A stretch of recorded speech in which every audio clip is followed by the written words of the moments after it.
Welcome friends to my YouTube channel. आज मैं बताने वाला हूँ मैकेनिज्म SN1 और SN2। SN1 और SN2 क्यों? क्योंकि ये बहुत ज़्यादा मोस्ट इम्पॉर्टेंट रिएक्शन है पूरे बोर्ड के लिए। सारी ऑर्गेनिक केमिस्ट्री इसी पे डिपेंड करती है, SN1 रिएक्शन पे और SN2 रिएक्शन पे। जितने भी रिएक्शन देखते हैं आप, उसमें या तो SN1 होता है, या तो SN2 होते हैं, या तो SNI होते हैं। उसके बारे में मैं कभी बताऊँगा, पर पहले देखते हैं SN1 क्या होता है। SN1 ये है, ठीक है। डाल देते हैं SN1। बेसिकली हम लोग स्टार्ट तो SN1 से ही करेंगे। ये SN1 तो बेसिकली दोनों का ही है। एंड कोई भी न्यूक्लियोफाइल क्या होता है? कोई भी इलेक्ट्रॉन रिच स्पीशी, क्या इलेक्ट्रॉन रिच, कोई भी इलेक्ट्रॉन रिच स्पीशीज को जिसके पास लोन पेयर ऑफ इलेक्ट्रॉन्स है, नेगेटिव चार्ज हो, उसे कहते हैं, क्या कहते हैं? उसे कहते हैं न्यूक्लियोफाइल। और एक्स क्या है? Alkyl halide. एक्स क्या हो सकता है? X is halogen.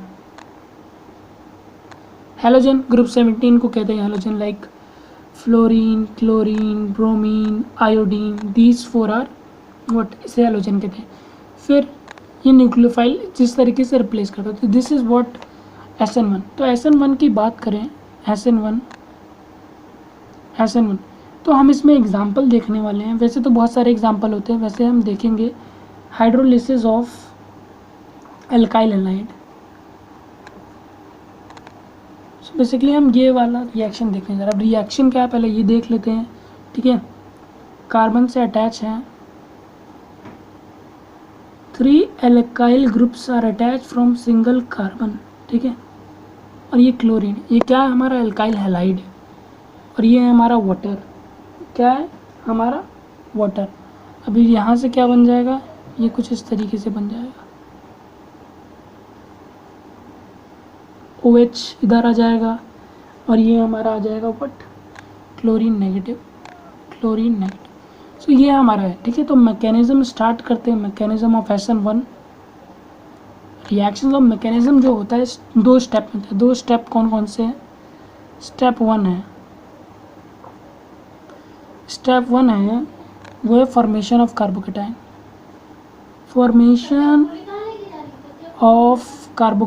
क्या? Formation of carbocation. मेरे साथ रिपीट करिए, फॉर्मेशन ऑफ कार्बोकेटाइन मतलब CH3 positive, C2H5 positive, etcetera को हम लोग कहते हैं कार्बोकेटाइन। स्टेप सेकंड क्या है? स्टेप सेकंड है अटैक ऑफ न्यूक्लियोफाइल।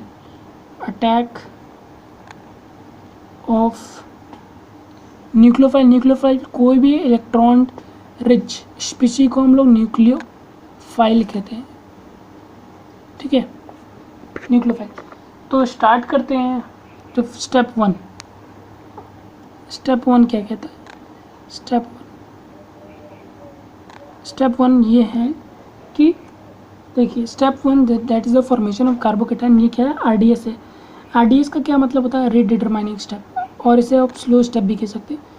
जो किसी भी रिएक्शन का रेट अगर 2 स्टेप में हो रहा हो, दूसरा स्टेप चाहे जितना तेज हो, अगर पहला नहीं होगा तो दूसरा होगा नहीं, तो ये स्लोएस्ट स्टेप होता है। स्लोएस्ट स्टेप इसलिए होता है क्योंकि ये रेट डिटरमाइन कर रहा है। अगर ये होगा तभी ये होगा, ठीक है। अगर ये नहीं होता, ये हो जाता, तो रिएक्शन कंप्लीट ही नहीं होगा, क्योंकि ये होगा पहले, उसके बाद ये होगा, ठीक है। इसे RDS स्टेप कहते हैं।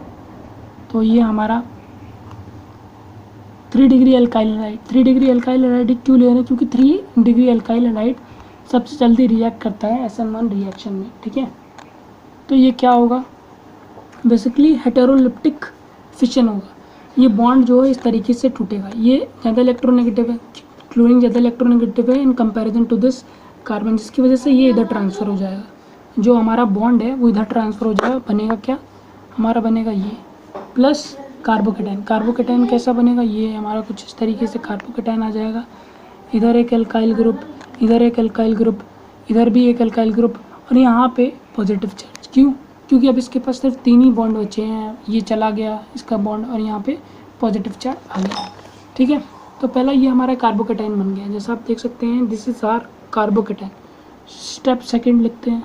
स्टेप सेकंड जो फर्स्ट, इसे हम लोग यूनिमोलिकुलर ही कहते हैं, और यूनिमोलिकुलर SN1 को हम लोग यूनिमोलिकुलर भी कहते हैं। अब सेकंड स्टेप क्या होता है? Attack of nucleophile on carbocation. ठीक है। न्यूक्लियोफाइल क्या है? H2, क्योंकि इसके पास 2 पेयर्स ऑफ इलेक्ट्रॉन होते हैं। 2 पेयर्स ऑफ इलेक्ट्रॉन कहाँ अटैक करेंगे? यहाँ अटैक करेंगे, इस इलेक्ट्रॉन डेफिसिट सेंटर पे। कोई भी इलेक्ट्रॉन सेंटर कहाँ पे अटैक करना चाहता है? इलेक्ट्रॉन डेफिसिट सेंटर पे अटैक करना चाहता है। तो ये क्या बनेगा? ये कुछ इस तरीके से फॉर्म हो जाएगा। ये कार्बन CH3, दिस CH3, ठीक है। और यहाँ पे क्या बनेगा? यहाँ पे OH।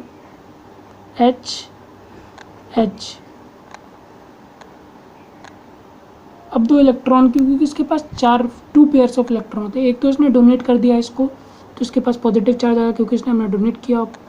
2 बचे हैं और एक पॉजिटिव चार्ज इस पर आ जाएगा, एक पॉजिटिव चार्ज आ जाएगा। फिर क्या? फिर इसके पास तो वाटर तो और भी होगा ना, एक और वाटर होगा। वाटर की प्रेजेंस में क्या? ये वाटर बनाएगा, ठीक है। अब ये वाटर आ गया, तो यहाँ से होगा क्या? ये है ये, तो कौन सा ज़्यादा इलेक्ट्रोनेगेटिव है? Which one is more electronegative? ये वाला, ये हाइड्रोजन या ऑक्सीजन? तो ऑक्सीजन का इलेक्ट्रोनेगेटिव है, तो इसके पास ऑलरेडी पॉजिटिव चार्ज है, तो ये लेना चाहेगा इसका। तो यहाँ से क्या निकल जाएगा? H+ निकल जाएगा, प्रोटॉन हमारा निकल जाएगा। इसी के साथ हमारा क्या बन जाएगा? CH3 होल ट्वाइस COH, ठीक है। ये हमारा एल्कोहल बन गया। तो हाइड्रोलिसिस ऑफ एल्कोहल हैलाइड जो हमें देता है वो देता है फॉर्मेशन ऑफ एल्कोहल, ठीक है। तो ये था हमारा SN1 मैकेनिज्म, जिसमें 2 स्टेप्स थे, formation of carbocation, attack of nucleophile. अब मैं आपको ये बता दूं कि जो SN1 रिएक्शन होते हैं, SN1 रिएक्शन इसकी जो होती है वो डिपेंड करती है, रेट ऑफ रिएक्शन डिपेंड करता है, rate of reaction depends on, किस पे डिपेंड करता है? So basically rate of reaction depend करता है स्टेबिलिटी ऑफ कार्बोकेटाइन पे। स्टेबिलिटी ऑफ कार्बोकेटाइन किस पे डिपेंड करता है? वो बेसिकली इस ऑर्डर में 3 degree greater than 2 degree greater than 1 degree.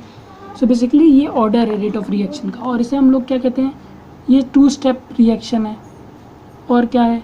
इसे हम लोग यूनिमोलिकुलर भी कहते हैं। यूनिमोलिकुलर क्यों कहते हैं? ठीक है, तो रेट ऑफ रिएक्शन जो डिपेंड करता है वो सिर्फ किस पे डिपेंड करता है? Rate of reaction only depend on, जो रेट ऑफ रिएक्शन होता है वो एक सिंगल चीज़ पे डिपेंड करता है, वो है RX। RX क्या है? RX जो हमारा एल्काइल है उसी पे डिपेंड करता है।